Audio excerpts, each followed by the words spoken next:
Welcome to the AFN Sports Arena with Jancy and Tori. I'm Jancy Ellis, and I'm joined in the AFN Okinawa studio by Air Force Staff Sergeant Tori Cusimano. Those guys really need to calm down. We're rowdy man. today. Our security around here is not very good.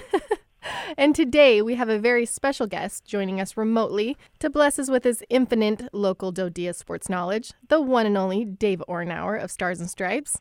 How's it going up there, Dave? Hey, it's hot up here. It is hot. It is real hot. Where are you at?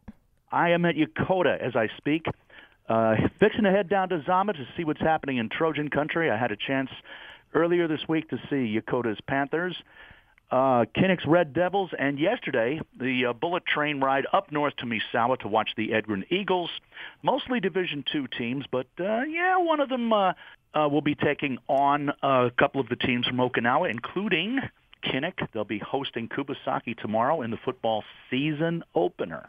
Awesome. So you're making the rounds, getting a feel for all the teams around the region, right? It is what I do. Oh, I am not new at this game.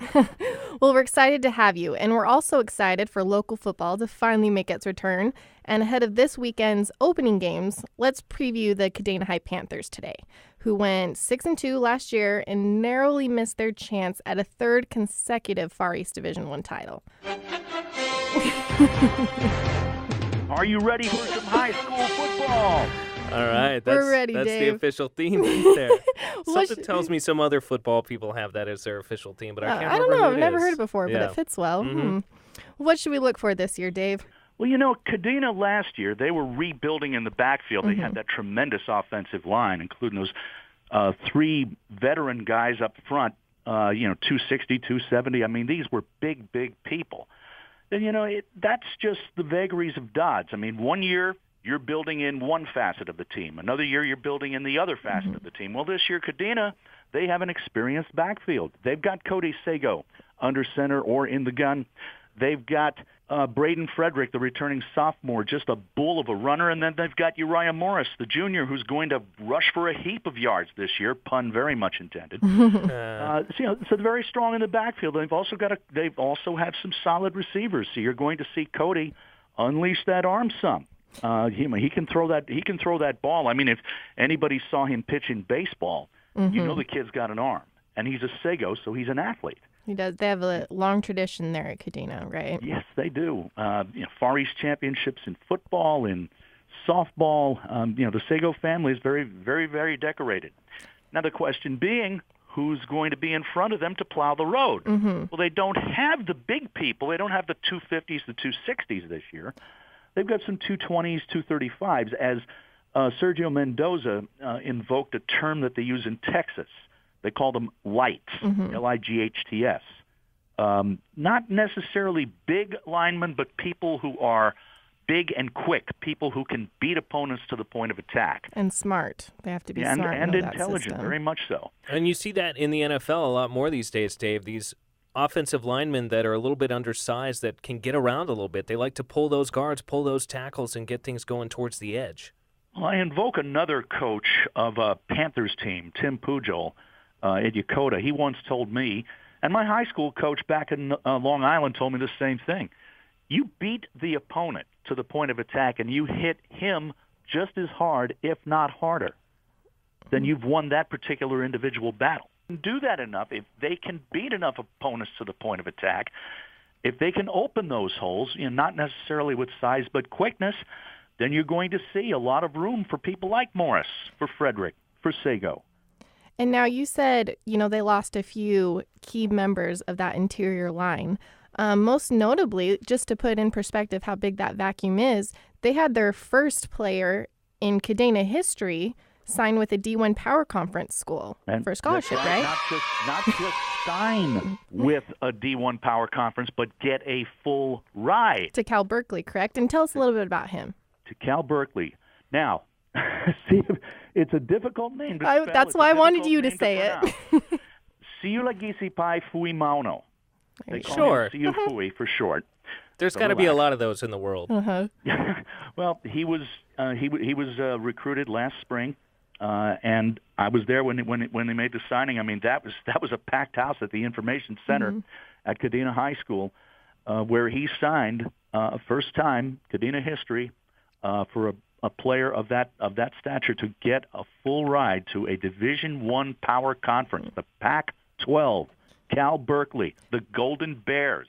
So needless to say, they have pretty big shoes to fill this year up there on the line. Without question, because he's gone, so is John Murphy, so is James White. White was a junior last year, but he PCS'd. He transferred. So the PCS plane can be good to some teams. It was not good to Kadena this year. And Cody Sago, like we said, he's kind of running that offense. Has been for years. This is his senior year. Last year, he had 312 yards, 9 TDs, 52 carries on the ground. He was 28 for 65 and 504 yards, 5 TDs through the air. So he can get it done either way. He seems like a pretty flexible guy under center. Yeah, and plus the fact that he does have all that experience. I would call him kind of an offensive coordinator on the field. If he sees something that's, they call a particular play. If he sees something that's there, he might check off and call something else, maybe call his own number, because he does run the ball and he can do it efficiently. He's got some wheels underneath. With the receivers that he has this year, you might see him throw as many as 100 passes, maybe 110, maybe twice as many passes as he threw last year. Well, we will wait and see. And I know one thing about Kadena head coach Sergio Mendoza, which this is his 12th season. He's gone 63-16 overall with 5 D1 titles. Ooh. He kind of knows what he's doing with these PCS cycles. He's not a newbie, but he preaches family and unity. And he's not a rah-rah coach, which you come to kind of expect for high school football coaches, but he's definitely not. Tell us a little bit about how his philosophy varies as opposed to, your standard high school football coach. Most of your coaches out there, they are coaches first. They coach up football players. They coach up football teams. Sergio is a teacher first. He's one who likes to build. That's not saying that there's anything wrong with the other philosophy, but he's one who prepares young men not just to operate as a team, not just to build people for life. He preaches that commitment to each other. He preaches that brotherhood. He preaches love. And it may sound trite, it may sound corny, but you know what? 5 Division I football titles, that doesn't lie. That does not lie. And he's been to every one of those championships that we've had over the years except for 3. Well, and the proof is in the pudding, like you said, with those division titles there, Dave, and we look forward to seeing what he's able to accomplish with his team this year. And this week, you can catch the Kadena Panthers in action this Saturday as they face off against Yokota at 5 p.m. The game will be at Ryukyu Middle School, and Tori here will actually be announcing the game, and I will be filling in for Dave to cover the game for Stars and Stripes for the paper. So, thank you so much, Jatsy. Of course, my pleasure. Get that old hat back on of print writing. I can't wait. And you do it so well. Thanks, Dave. I appreciate it. So make sure all you out there don't miss out. It's going to be amazing. Make sure you come out, bring the family. And thanks for joining us today, Dave. Pleasure. We'll see you next week, and we will be previewing our other local team, the Kubasaki Dragons. Look forward to it. See you, Dave. Take care. Well, as much fun as high school football is, it's arguable that the most passionate fans in all of sports can be found on Saturdays in college football stadiums across the country. The AP preseason top 25 poll was released this week, and that really got me excited. Were there any surprises on there for you, Tori? Well, I guess the only surprise is that it was all the usual suspects at the top of the rankings, and I think a lot of experts are saying that these rankings are going to change drastically after the first couple weeks of the season because you have a lot of these top 10 teams facing each other in the first few weeks of the season. The September schedule is a unique one because there are a lot of head-to-head matchups that will eliminate some teams right off the bat because like we've seen, in the last year, now that we have the college football playoff, you're either undefeated or you get one loss. More than that, and you're done. And it's hard because you're facing these other teams that are one-loss teams from last year. That's right. The pressure is intense because you have even one misstep and you might be done. And that sucks.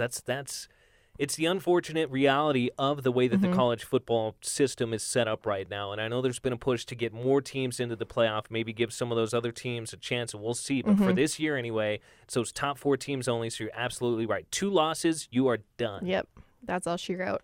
And Alabama is pretty much a given. to be at the top of the polls year after year. But are you surprised that the defending national champs are number 5? Well, I mean, Clemson? I think this is a case where they still haven't quite earned the respect of the repeated success. They've been good for the past probably 4 or 5 years now. But, I mean, you get these powerhouse programs like Alabama, like Ohio State, like FSU, and Clemson is relatively new to the game as far as being a dominant program. And it influences sports writers. You know, the name means something. And though Clemson is the defending champs, they did lose a number of players. Obviously, they lost their starting quarterback. They lost a number of other guys. But, of course, they still got their head coach over there, Dabo Swinney, and he's going to hopefully bring them along this year. So to round out the top 5, number 1, Alabama. Number 2, Ohio State. Number 3, FSU. Number 4, USC, which is the most intriguing to me. We'll come back to that. And then Clemson at number 5. Number 1, Alabama. You know, we hear them, we see them year after year. They're not going away. Nick Saban, he knows what he's doing. And each year he kind of likes to reinvent his team, give them their own identity. He likes to put it on the players, not himself and his staff. But this year it is about the new offense under Brian Doble. Lane Kiffin's out, and they'll be moving towards a more pro-style attack. And we'll see if quarterback Jalen Hurts is up to the task. Alabama has 4 ranked opponents on its schedule and could likely have a 5th in an SEC title game. So they definitely have a packed schedule. The Ohio State Buckeyes at number 2, they also have a new offense this year under Kevin Wilson. And reports coming out of camp is that they are faster than advertised and a force to be reckoned with. They played 2 Power 5 teams in the first 2 weeks. So what do you think the keys are for them to get it together? Well, I mean, we talked about the pressure, and you really got to be gelling. You got to be firing on all cylinders coming out the gate. So getting a fast start is going to be really important for them, because for some of these young kids who are coming into the games and making meaningful contributions for the first time, so much of it is about belief in yourself and belief in your team. And Urban Meyer's pretty good at that. Urban Meyer, I mean, that's the common theme you see with these top 5 teams is the coaches. They're all phenomenal. So the coaches instill that belief, but once those players get on the field and have some success, that goes so far as their performance throughout this whole year. So if they lose a game early on, it shakes their confidence.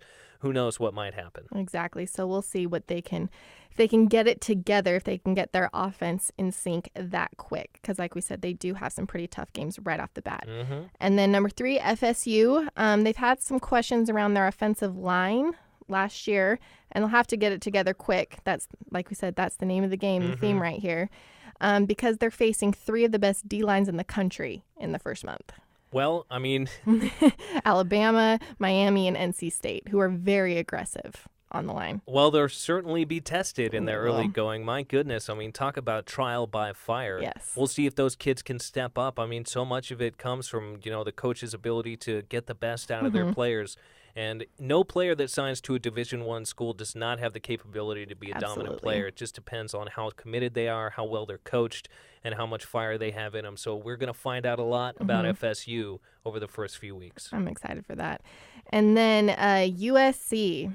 Now, they used to be the name that you saw all of the time, but they had, you know, a rough go at it. Pete Carroll, Reggie Bush, that whole saga. It really put a damper in their program. They've had kind of a train wreck the last 8 years. 5 head coaches, 3 athletic directors, dozens of scholarship losses, a postseason ban, and 1 coach was even fired on his way to rehab. They've had some rebuilding to do. To say the least. Good Lord. LA isn't the most, you know, nourishing environment. Forgiving town. Yeah, exactly. Yeah. But if anybody can bring another title to USC after 13 years, it's quarterback Sam Darnold. Have you seen this guy? Yes.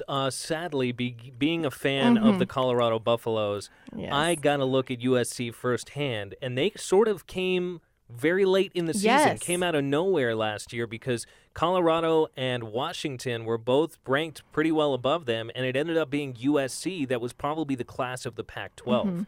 And he grew so much, did Sam Darnold, and I just look for them to get, again, a fast start this year and for them to be a dominant team, not just in the Pac-12, but in these national rankings. And Darnold, he was a redshirt freshman last year, and he rallied the team from a 1-3 start to 9 straight wins, including the Rose Bowl. So he got on the right track. And I mean, the stuff that's coming out of camp about him, the Stanford coach, David Shaw, who if you can remember, coached Andrew Luck. Mm-hmm. He said that Sam Darnold is the best quarterback at anticipating since Andrew Luck, which that's something you can't really teach. No, I mean, and he's got to already be having some eyes on playing on Sundays as well. Mm-hmm. You don't have that kind of talent coming out of USC and not get some attention from those Exactly. NFL scouts. So we'll see how this year goes for him. I mean, he did have one good year. They had a great run. Now it's up to him and the rest of USC's team to prove that they're consistent, that they are for real.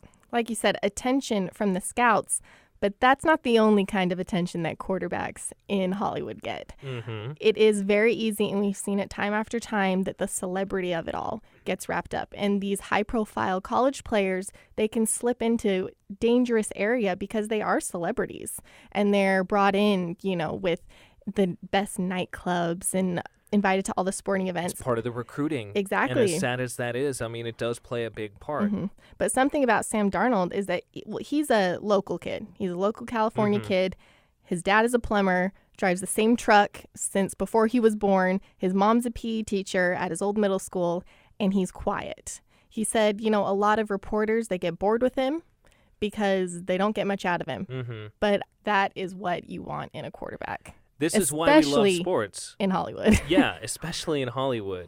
This is why we love sports, is the players, their stories, the teams and their storylines. And with Sam Darnold, that's a really easy guy to get behind and root for because he does seem like such a good dude. Yep. He's another redhead, so we'll see. So hopefully this won't be another Marinovich project, another redheadish USC quarterback. Let's hope he stays soon. Inside his head. The red rifle, the red rocket. What are they calling Andy Dalton? Andy Dalton these days? Yeah, I don't know. He's kind of falling into that Bengals bungle, but we'll see. Well, at least it's not Cleveland, It Jancy. is in the same division, but in the same state. But he definitely dodged that bullet. Sam Darnold definitely refreshing because you see, who was that kid that came out and was like, school and football don't mix? There was a quarterback at some school that said that. So that's sort of the opposite end of the spectrum. So I'm rooting for him, even though Pac-12 foe, I'm a Utah Ute alum. I'm always looking for a good quarterback because if there's anything that this offseason in the NFL has taught us, there is a serious lack of starting NFL caliber talent. I was in just the going to league. say, they need that next generation of great quarterbacks to step up and fill the void left by Peyton Manning. Tom Brady obviously plans on playing till he's 70 years old, but we'll see how much longer he actually lasts. And there needs to be those superstar quarterbacks because Andrew Luck has faced some injuries, had some struggles a little bit. Aaron Rodgers is getting to be up there a little bit in age as well. Big Ben getting ready to retire. So there's a definite gap at the top of the quarterbacking game in the NFL. And if you want a more in-depth preview of all top 25 teams and what to watch for this season, make sure you check out the ESPN College Game Day season preview show this Saturday night at midnight on AFN Sports. Yes, it's a little late / early, whatever way you want to look at it, but it's a perfect way to wind down after Saturday night out and get an inside look at the season kicking off this weekend. And speaking of great programming on AFN Sports and getting an inside look into football teams, please tell me you've been keeping up with HBO's Hard Knocks this year. Well, Jancy, I haven't been able to keep up with it much this year, but I know how high quality of a program Hard Knocks is. I remember one of the very first ones they did was on the Baltimore Ravens and Shannon Sharp and Tony Siragusa and all these different guys, and it's a really good in-depth look at what goes on behind the scenes during training camp. I remember watching the Jacksonville Jaguars one as well. These are high-quality programs that any NFL fan should definitely try and watch. Yes, I absolutely agree. I'm a huge fan. HBO does this 5-part documentary sports series each year following the training camp and preseason games of an NFL team. This year, it's the Tampa Bay Buccaneers. Your boy Jameis Winston. Yes, so I did not used to be a fan of Jameis Winston. I mean, coming out... Crab legs, right? Yeah. Stealing crab legs. Stealing crab legs, inappropriate things he was yelling out. It seemed like Jimbo Fisher really had to keep him on a leash and hold him in. But he did his job. And so I always kind of thought he was a punk. And then I watched this season of Hard Knocks. And I have to tell you, my mind has been changed. It shows where he came from, where he grew up. I mean, very, very poverty-stricken family. He slept in the same bed as 3 different people growing up. And so you do kind of see how it would be a shock for these kids growing up in these little towns in poverty to go to these schools and be superstars. Yeah, it's definitely a culture shock, and it's easy for us as fans to sit and see one headline, Jameis Winston steals a bunch of crab legs, LOL, and judge them based on that. But you're absolutely right. This, again, is why we love sports, to see guys coming from backgrounds like this. And there's been a long line of athletic quarterbacks that have come from low-privileged situations. You're talking about Vince Young and these kind of guys who have either only found minor success in the NFL or fizzled out after just a couple years. And Jameis Winston is one of the few people ever to climb his way off of my punk list and into my I like this guy that list. Makes me happy to hear. And now watching this series, Hard Knocks, like we've been saying, I was so surprised at what a great leader he is. He really rallies around those guys. I mean, before each preseason game, he goes to each one and says, I've got your back, I've got your back, I've got your back. And he's not a punk, which, like I said, I was so surprised about. And so I'm really rooting for him. And I mean, even in one of the preseason games that they show on the series, the backup quarterback got hurt, and he went up to each lineman and said, I hope you know what you did. He's hurt. He could have messed up his career, and he actually genuinely cared. He's holding dudes accountable. He cares about people. Man, it's just like we were talking about earlier with Dave, where high school coaches are building these young men. Then they go to college, and they're under this pressure, and their coaches get the best out of them. So Jameis Winston obviously already had the leadership within himself, and then it seems like he probably had some pretty good coaching growing up as well. So it seems like he's on the right track, and I'm actually kind of rooting for him now. But Gerald McCoy, the defensive tackle, he's a hoot. Dude's a beast. He's a character. He is. And obviously the show follows him quite a bit because he is such a character. Then we've got Deshaun Jackson, who's trying to make his last stand. Yeah, you talk about guys who are on their last leg in the NFL. He doesn't have many chances left. He's not quite on my punk list, but I know he hasn't made very many friends in his career in the NFL. But his talent is undeniable, so we'll see if Jameis Winston's leadership and influence can positively impact him this year. Yeah, we'll see. And then Hard Knocks also highlights lesser-known players like Brent Grimes. I mean, he's been in the league forever, but... Yeah, it's a name you hear, and you're like, I know that guy. Yeah, but you don't know anything about him. Right. You know, and it goes into his family, and he has a hilarious wife.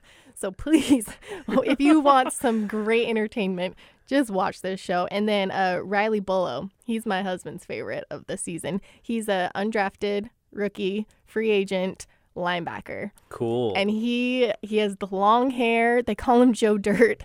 Even though... Does he have the wings, like the cheek wings? No, he doesn't. His mom gets so mad that they call him Joe Dirt. She's like, he looks like Fabio, not Joe Dirt. Fabio? Yeah, that's so he's got stretch. like the AJ Hawk kind of... And it shows him, trying to make the team, and it shows these stories that really humanize the game.